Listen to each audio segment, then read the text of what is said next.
আমরা এখন পুরো জিরো পয়েন্টে চলে এসেছি।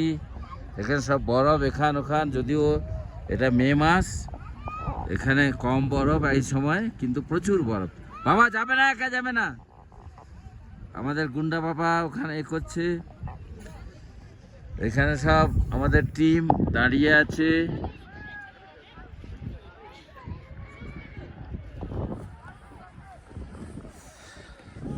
পুরো ঠান্ডা হাওয়া কান ফাটিয়ে দিচ্ছে।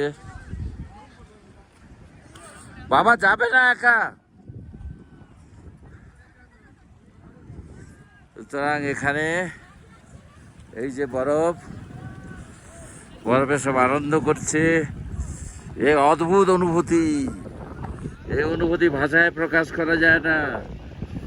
এই অনুভূতি নিজে এসে দেখতে হয়। কনকনে ঠান্ডা, জমে যাওয়ার অবস্থা। মাস্টারমশাই কিছু বলবেন? মাস্টারমশাই কি আর বলবেন, বলার ভাষা নেই। বলার ভাষা। জড়তা, ষড়যন্ত্র প্রায় স্তব্ধের মুখে।